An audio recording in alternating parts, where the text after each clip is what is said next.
Hi guys, I'm Anita and I'm back with another video. Today it's time for another Monday Reads. Monday Reads are where I talk about what I read last week. Did I meet my goals I set for myself? A little bit about what I thought about them and what are my plans for next week. Which goals have I set to myself? What am I currently reading and all of that. So basically like a Friday Reads but with a little more stricter goals, I guess, for myself.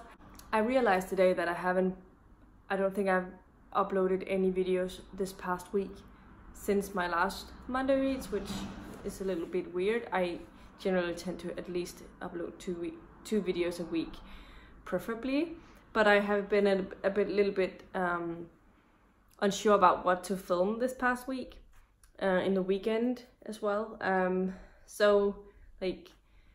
I've also been thinking about recently if it would be fun to do a live show thing of some kind, and if that would be something you'd like to watch, then definitely let me know. What sort of live show do you like to watch? Would you like to see me do some updating of something, or do you just want to chat, or is there anything interesting you think that I could show you? Then by all means let me know. It could be that I have to update my spreadsheets and stuff. I don't know. Anyway, this was a long rambly start. Let's get into the books that I was reading last week, what I finished and all of that. First things first, let's go over the stats. Last week I set the goal for myself to read 2,226 pages with an average of 318 pages per day, but with some other sub goals as I did the previous week, where some of these are just something I wanted to make progress on, and some other things are more like finishes. So I set myself down to finish 7 different things, and I ended up finishing 6 of them. So it's pretty successful in my opinion, and I started the 7th one that I wanted to finish as well. So that's great. Let's get over the books that I finished last week and what I really like, if I like them. The first thing that I finished last week was Hot in Hellcat Canyon by Julia Ann Long. I already talked about that last week when I did my update, but I didn't tell you my thoughts about it. It is basically a small town setting where we follow a woman who is working 2 jobs, and one day when she's working at the diner, a man comes into the store, to the diner, who she immediately feels attracted to, or finds him interesting at least. And they have a small conversation, and she's helping him, and she finds out that afterwards that he is actually an actor. So it's a small town setting, and also celebrity romance. I don't particularly care much for celebrity romances, but I do enjoy small town settings, and it had a really good one of those. I did really enjoy both of the characters, and that definitely made it for a really interesting read, even though the acting part was a little unnecessary in my opinion. I thought he could have been anything else and would still have been great. I overall really enjoyed this one, and I'm definitely going to check out more from Julia Ann Long in the future. I thought it was really cute romance and gave it 4 out of 5 stars. The next thing that I finished was Magician by Raymond E. Feist. Finally, I made it through this one. It was a bit of a challenge for me to get through it because it was so dense. It was a 30-hour long audio, and sometimes it was a little bit slow, so I didn't feel like picking it up as much as others, but I really enjoyed it overall. I thought the magic system was interesting. I thought the political intrigue was something I enjoyed reading about, and it follows this boy called Puck who becomes a magician's apprentice.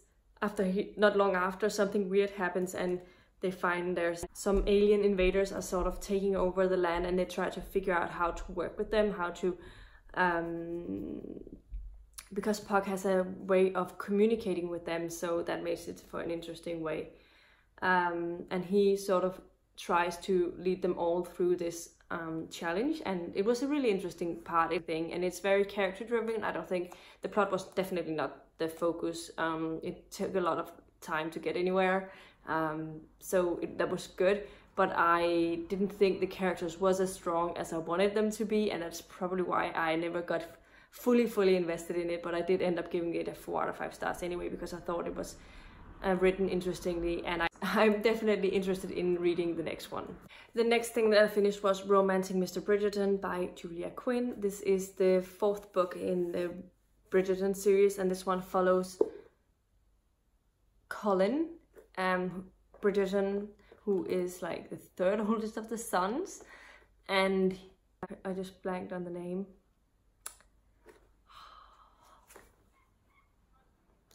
Penelope, I think that's her name, if I remember correctly, and I really enjoyed her as well. And in this one we got some clues.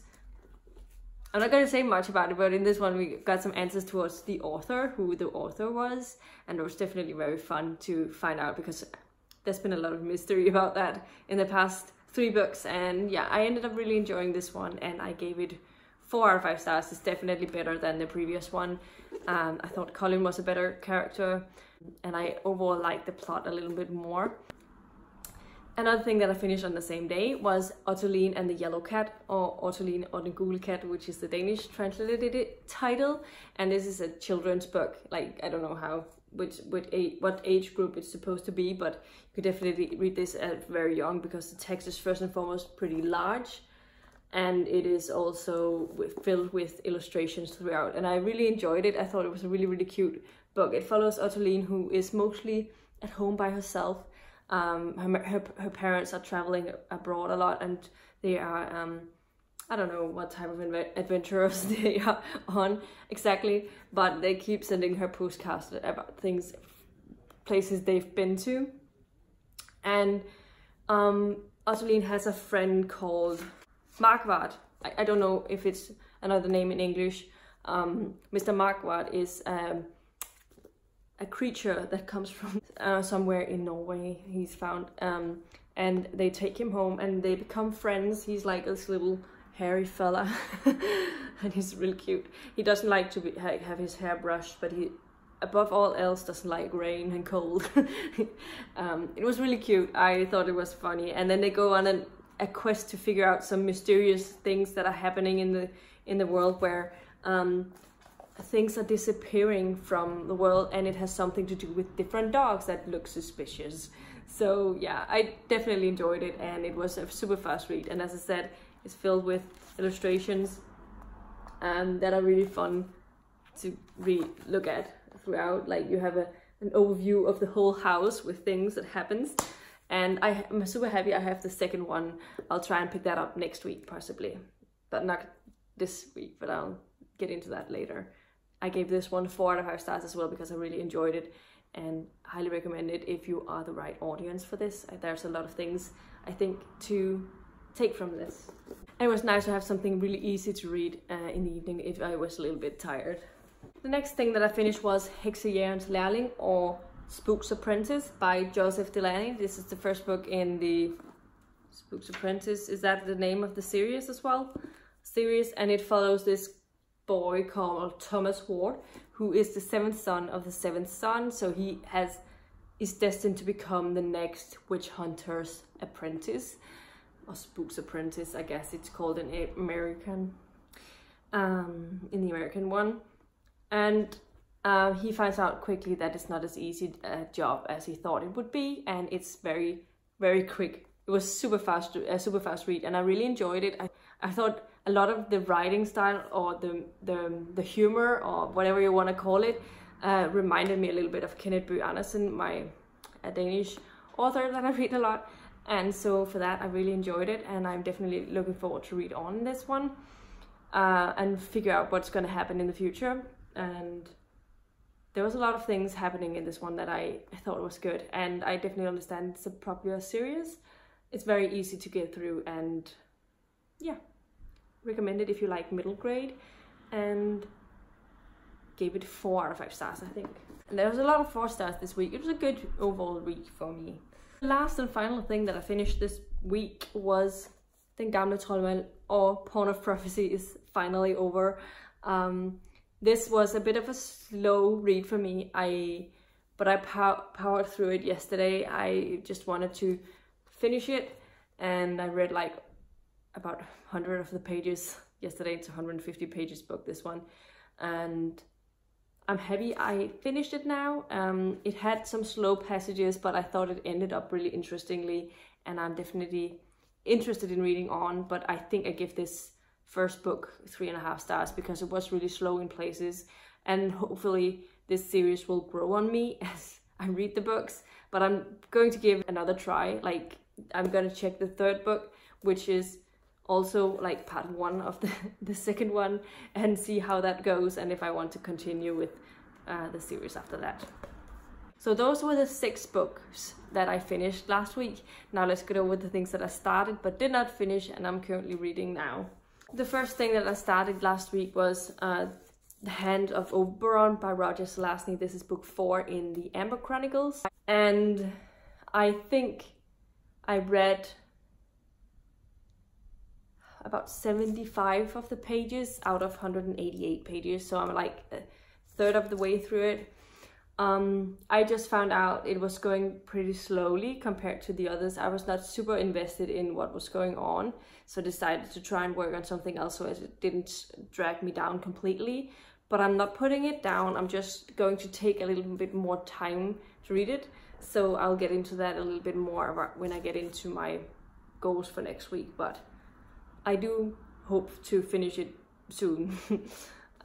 Because I have to like finish 1 a month, so as not to get very far behind on my goal. Next up, I also started on My Very 90s Romance by Jenny Colgan. This is for my summer romance book bingo, and I was almost halfway through by Friday when I left work, or when I get home from work, and so that's pretty good. I think I was 46% into it. And today I've almost finished it. I have 12 minutes left right now at this present time. So I'm definitely going to be finishing it this week.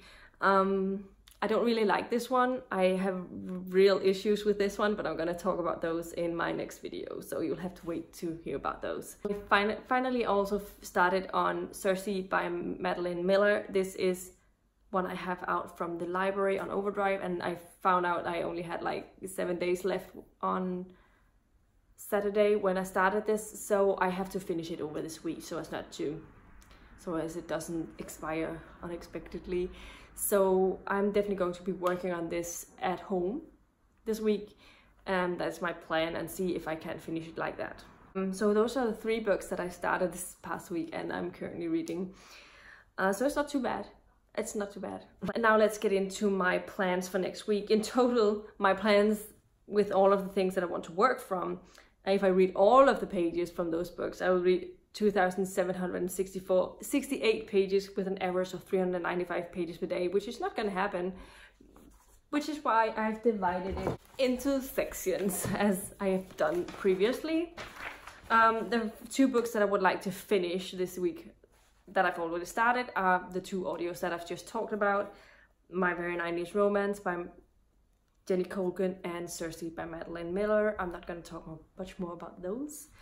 Then I have 3 books that I would like to start and finish this week, and I'm going to talk about those now. The first book that I want to start and finish this week is going to be The Walls of Winnipeg and Me by Mariana Zapata, another summer romance book bingo book.